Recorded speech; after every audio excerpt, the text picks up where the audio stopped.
एक गांव में एक किसान अपने दुखों से दुखी था। किसी ने उस किसान को बताया कि तुम अपने दुखों के समाधान के लिए बुद्ध की शरण में जाओ, वे तुम्हारे सभी दुखों का समाधान कर देंगे। यह सुनकर वह किसान बुद्ध की शरण में चल पड़ा। जैसा कि हम सबके जीवन में होता है, वह किसान भी अनेक कठिनाइयों का सामना कर रहा था। उसे लग रहा था कि बुद्ध उसे उन कठिनाइयों से निकाल देंगे, कोई उपाय बता देंगे।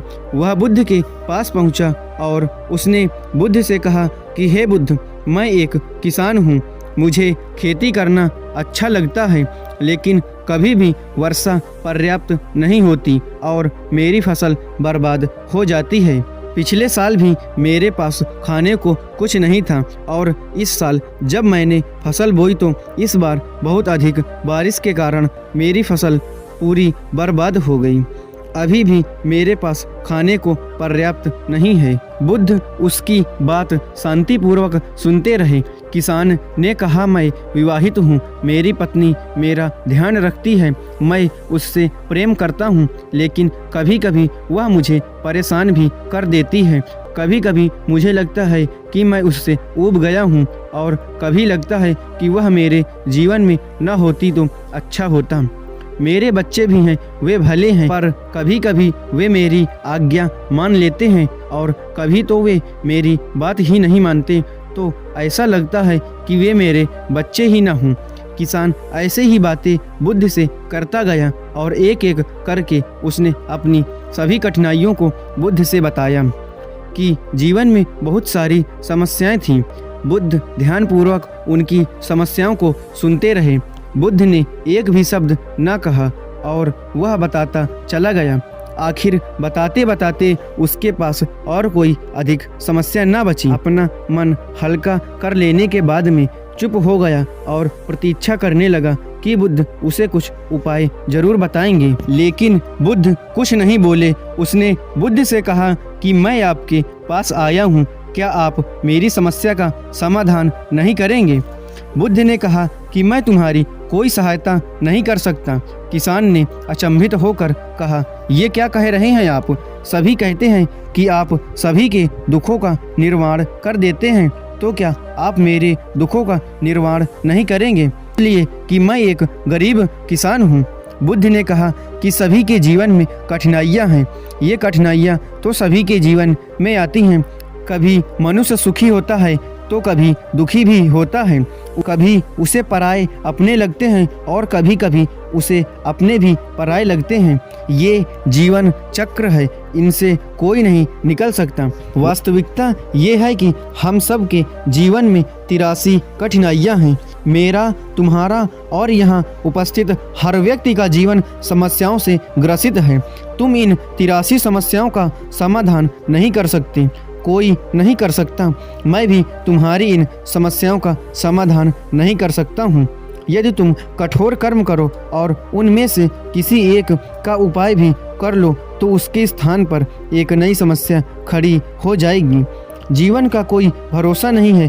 एक दिन तुम जिन्हें चाहते हो वे तुम्हें छोड़ देंगे और चले जाएंगे, और एक दिन ये जीवन भी तुम्हें छोड़ देगा और तुम भी यहाँ से चले जाओगे। जीवन का कोई भरोसा नहीं है। एक दिन तुम्हारे प्रियजन चल बसेंगे और एक दिन तुम खुद ही चल बसोगे। समस्याएं सदैव वैसे ही बनी रहेंगी। आज भी वैसी ही समस्याएं हैं जैसे 100 साल पहले थीं या 1000 साल पहले थीं।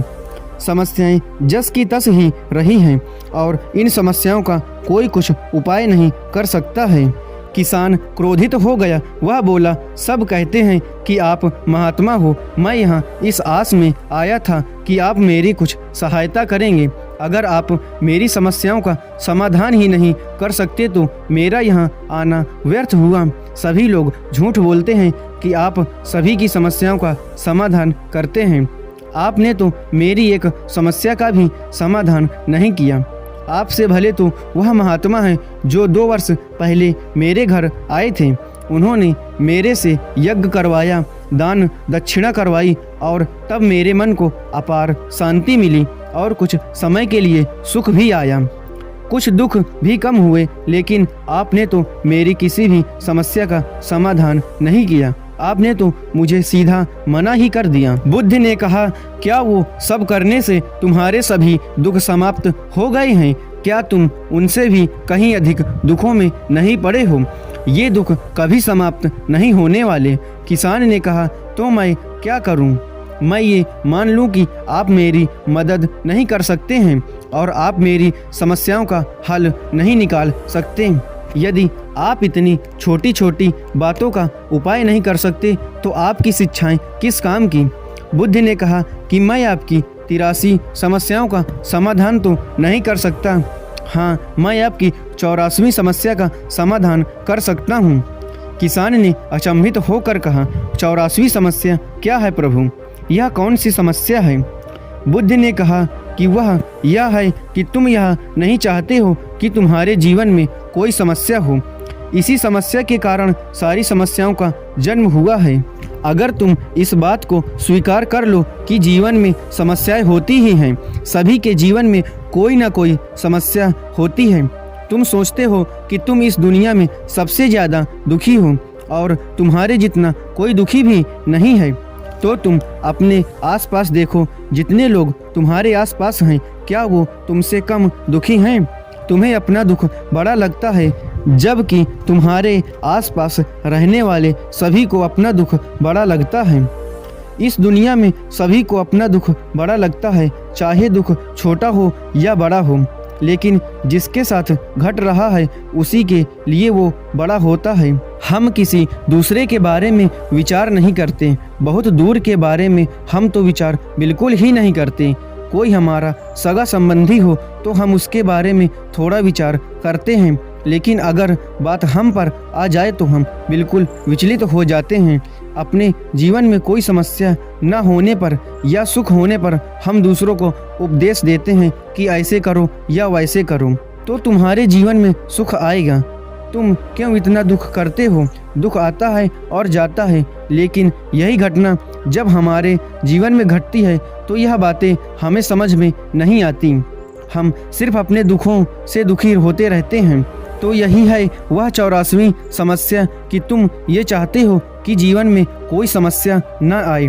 यही जीवन में सभी समस्याओं की असली जड़ है। अगर तुम ध्यानपूर्वक देखोगे और समझोगे कि जीवन सुख और दुखों से हर प्रकार भरा है, इसको तुम कभी बदल नहीं सकते।